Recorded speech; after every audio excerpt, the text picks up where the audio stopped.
Hi there and welcome to today's Friday Flick for the 7th of March.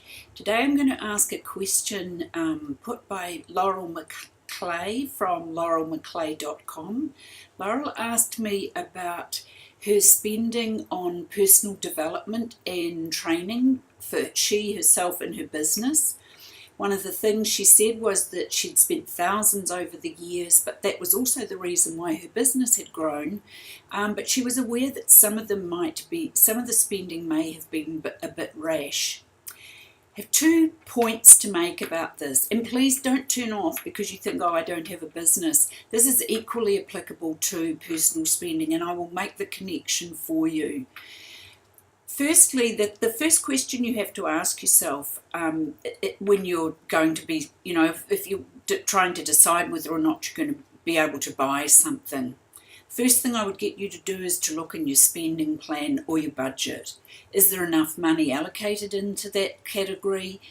If there isn't, is there enough money elsewhere? Or a C option, could you bring in enough money to pay for it? Once you've got all those answers, then the question comes as to whether or not this training is a need or is it a want. And the same thing goes if it's a pair of boots that you've seen on sale. So first, the training, is this training something that isn't offered elsewhere? Is it something that you haven't done before? Is it something that you have defined as a need, that you have an area of where you could be brought up or upskilled, and that would actually help your business grow and develop? Or is it just something that you'd really like to do? You're a bit interested in it, and it's fascinating to you, and it could be justified as a business expense. What I would caution you against is making a very quick, on the spot decision. I'm very aware when I'm watching webinars or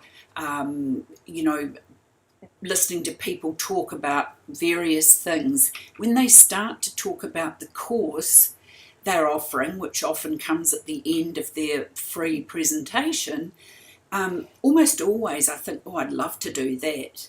Well, I might love to do it, and sure, I'd enjoy it, and sure, I'd probably get something out of it. But, can I justify it? No, probably not.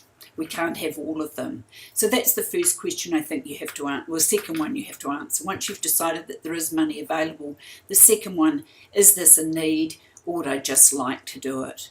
The same goes for if it's a pair of boots. Firstly, look in your spending plan. Can you afford it? Did you have enough money allocated under clothing to accommodate another pair or a pair of boots? And if so, that's fine.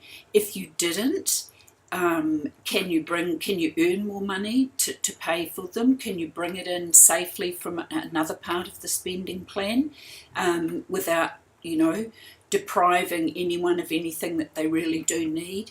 And then the second bit is it a need, and is it a want, or is it a want? And a need would be things like, well, your current boots have been resold twice before and they've got holes in them again, and your feet are getting wet. You probably need a new pair of boots. But if it's just that they're a really great colour and that they'd go with that one outfit you've got that's always difficult to find something to wear with it, it ain't a need, it's just really a want. So again, just to recap, the first thing, no matter what the spending is, look at whether you can afford it. Once you've just determined that yes, you can afford it, then try and work out whether it's a need or a want. And then if it's a need, you have the money, go ahead and buy it. Now, I'm not saying that, if you suddenly want something, that you can't have it. Of course you can. We all deserve to have, pleasures in life, but we need to make sure that all our needs are being met first before we go ahead and just spend money on fulfilling desires to, look better or feel better or whatever. Okay, thanks everybody. Have a great weekend. It's supposed to be fine up here in Auckland. I hope it is where you are too. And we'll talk to you next week.